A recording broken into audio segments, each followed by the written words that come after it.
Ina, también a Ina ha estado investigando mucho este tema y nos puedes contar, Ina, todo esto casi un poquito más de 2 meses o casi 2 meses de cómo fue esta investigación, de cómo fueron detectando, porque el operativo ayer se dio en forma paralela en distintas parcelas. Pero acá hay un trabajo de pinchazos telefónicos, me imagino, de vigilancia, que fue muy importante. Sí, mira, no solamente es el recogimiento de las cámaras de seguridad del sector, eso da las primeras luces, pero son varias otras cosas, varios otros puntos que logran dar con el paradero y la identificación de estas personas.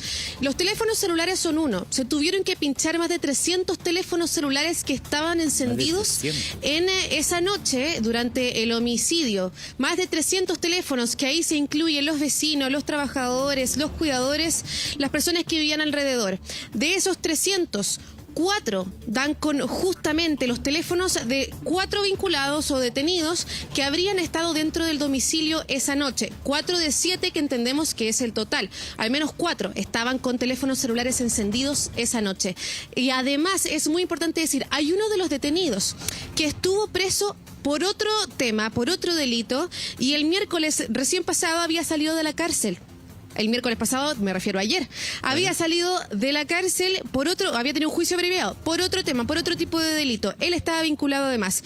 Lo toman detenido, pero sin embargo, cuando él estaba todavía en la cárcel, requisan su teléfono celular, obviamente antes de ingresar. Es desde ahí que se saca mucho material importante para la investigación. Desde ahí se sacan conversaciones, nuevos teléfonos, nuevos números, y ahí comienzan a triangular, digamos, esta banda, que a pesar de que las autoridades no quieren decirle banda porque no hay una jerarquización, se entiende que son varias personas agrupadas por un mismo tipo de delito.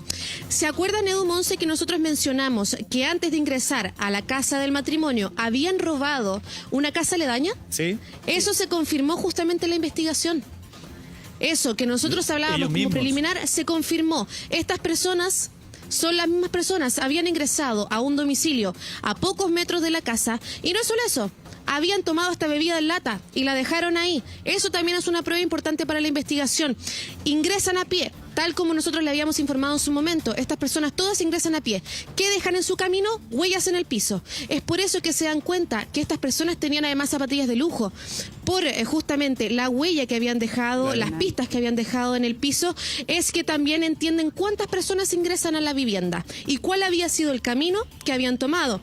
¿Se acuerdan que les comentamos además que habían ingresado por predios aledaños? Sí. Eso también se confirma. Por justamente la investigación que nosotros ya sabíamos esos datos, se confirma todo ayer en este punto de prensa. Es decir, lo primero son las antenas de teléfono que dan con estas personas. Eso fue lo primero para entender quiénes estaban en el interior y qué números le pertenecían a estas personas. Lo segundo, las huellas de las zapatillas de las personas que estaban en su interior para entender cuántos eran. Y además, lo importante es que la línea investigativa principal decía, esto parecía ser solamente un robo, que escala luego de eso. ¿Se acuerdan que además, como el matrimonio opone resistencia, comienza un intercambio de balas? Todas las vainillas que se quedaron en la casa y que se levantaron como pruebas fueron justamente lo importante para poder triangular con las mismas armas quiénes eran las personas que las tenían en su poder, porque además estas armas habían sido robadas en febrero pasado de la armería en Machalí. Es de ahí en adelante que entienden, esta arma estuvo en varios otros delitos. Es así que llegamos entonces a la identificación de las personas, Monse. Es interesante, perdón, lo que estás contando, porque aquí está la consecución del trabajo científico por parte de la policía. Aprovecho que está Eduardo Labarca con nosotros, está Alberto Precht también para hablar desde la perspectiva, desde lo ilegal, pero antes quiero quedarme todavía con este proceso investigativo exitoso para dar con estos sujetos. Eduardo, cuéntanos un poco tú que también has estado reportando este hecho. Sí, bueno, felicitar claramente el trabajo que hizo la PDI en Graneros, porque se juntaron dos, como bien tú lo dices, Eduardo, dos aristas de la parte tecnológica. Porque mira, ¿qué se hizo? En el horario cuando se hizo este macabro, ¿cierto?, delito, lo que hizo la policía es ver todas las antenas que estaban alrededor, y por eso lo que hacen a más de 300 celulares. ¿Qué se hizo? Se le pidió, el Ministerio Público le pide a un tribunal de justicia que se puedan monitorear esos 300 y tantos celulares. un trabajo de chino. La policía empezó a escucharlos y empezó a descartar vecinos, personas que no tienen que ver, hasta que se empezó a achicar el círculo, hasta llegar a estas personas. El Ministerio Público o el juez en este caso autorizó pinchar los teléfonos, es decir, escucharlos. Toda la gente, 300 teléfonos. Sí. Porque una cosa es decir cuántos teléfonos estaban encendidos, a esa hora en ese radio. Pero otra cosa, y es lo que hizo tu trabajo chinos, es efectivamente escuchar 300 llamadas, teléfonos, para ir ahí detectando cuáles son las llamadas sospechosas. Claro, por eso creo que esta labor que se hizo y claro, se entiende desde el punto de vista comunicacional. 2 meses, no pasa nada, no hay trabajo, ¿por qué no los detienen? Aquí está la respuesta. La policía tuvo que estar sentado escuchando 24 horas a 300 celulares. Empezaron a, como bien lo estamos hablando, a ir descartando. Este es un vecino, este es una persona, este es una señora. Empiezan a descartar y llegan, ¿cierto?, a este círculo más íntimo de las personas que están cometiendo Eduardo, y ahí es interesante, porque imagínense tener la cantidad de personas para estar atento ahí a 300 celulares que están activos en su momento. Y cómo también establecer qué puede ser y no puede ser, porque yo no sé si los delincuentes hablarán así abiertamente, oye, entré y matamos, me imagino que hablarán con algún tipo de, sí, no, fue difícil ordeñar la vaca, no sé, estoy inventando algo. ¿Me entiendes lo que estoy diciendo? Totalmente. La capacidad que tienen también ellos de mirar entre líneas. Lo que pasa es que ahí está la expertise de la policía. Yo recuerdo en mi tiempo de policía que muchas veces cuando conversaba los traficantes decían, oye, llegaron las zapatillas. No, oye, llegaron los ladrillos. ¿Verdad? Llegaron. Entonces tienen ciertas palabras, ¿cierto?, que ocupan y que en esta expertise del oficial de la policía investigador, ¿cierto?, que está ahí, que tiene esta situación, le entrega, ¿cierto?, claramente cómo puede enfrentarlo. Decía que se junta la parte tecnológica con el policía antiguo. ¿Por qué? Porque las imágenes plantares, esto es del tiempo de los 90, cuando yo era policía. ¿Qué son imágenes plantares? Las imágenes plantares es las huellas de tu celular, de tu zapatilla. Entonces, cuando yo piso y ando con una zapatilla Gucci, no cualquiera tiene una zapatilla. Claro. Tienes que identificar el diseño de la planta. Y también entonces, porque además que tienen que conocer las que están de moda. Y además sabe cuánto calza, cuánto mide. A partir de la planta del pie haces toda esa proyección. Tú, de hecho, me contabas que en ciertos terrenos, incluso por la profundidad, puedes calcular cuánto pesa la persona, la contextura de un sujeto. Porque ponen en el mismo lugar a una persona o 2 o 3 personas que puedan ser similares a este supuesto delincuente y hacen comparaciones con la misma zapatilla, una persona más alta, más baja, hasta llegar a generar un perfil de la persona que se está buscando. Qué importante es cerrar el sitio del suceso para tener todas esas pistas.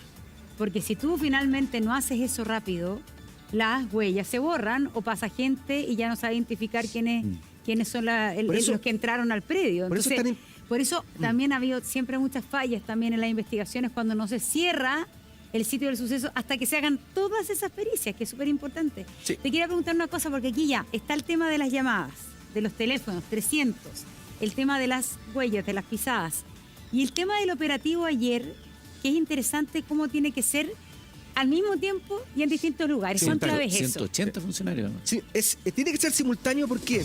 Porque si yo allano una casa, ¿cierto? Entendiendo que la palabra entra en registro, pero para que lo entendamos en la casa, si yo allano una casa, esa persona puede llamar a su compañero de delito. Entonces, por eso... O el vecino, o el vecino, familiar. o la persona que está en el entorno. Por eso siempre los allanamientos masivos son todos al mismo tiempo, al unísono. Por eso hay comunicación, hay un trabajo previo. Más de 300 funcionarios tuvieron para poder allanar a más de 20 viviendas. Y netamente por eso, en un horario especial, en un tiempo claro, para que haya el factor sorpresa, nadie se avise nada, porque claro, hoy día hay 5 personas que están imputadas por este macabro delito, pero también hay delitos conexos, como delitos de droga, tenencia de armas. Entonces, se encontraron todas esas cosas en muchas de las casas. Hay uno de ellos que, posterior a este delito, él asalta a unos ciudadanos bolivianos. Y estos ciudadanos bolivianos hacen una detención ciudadana, lo detienen y se lo pasan a Carabineros, Carabineros lo pasa detenido, y esa persona tenía un celular en la cárcel. Y es el vínculo. Y ese celular que se escuchó, en uno de esos estaba en la cárcel. Oye, y qué interesante ese punto, porque además establece que son sujetos que están dedicados 24/7 a esto. No es que, mira, veamos qué pasa, entremos. El delito es su profesión. Claro. Es su trabajo. Son tipos que están rodando aquí, están rodando allá, se unen, se desunen. O sea, de verdad están 24/7 pensando en el delito. Pero ahí, Eduardo, hay algo que a mí me llama la atención. Lo hablaba con Eduardo, lo hablaba con otros miembros de la policía. Porque acá uno habla de una banda, una aparente banda, de personas de crimen rural.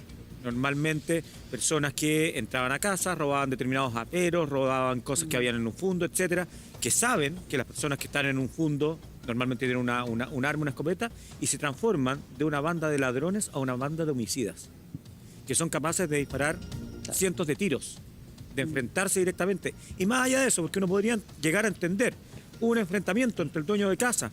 Ellos entran a la casa y asesinan a la mujer que estaba ahí también. Claro. Entonces, eso a mí me llama muchísimo la atención y es un cabo suelto. O sea, cómo una banda de delincuentes habituales de robo rural se transforma en una banda de homicidas de alto poder de fuego. De hecho,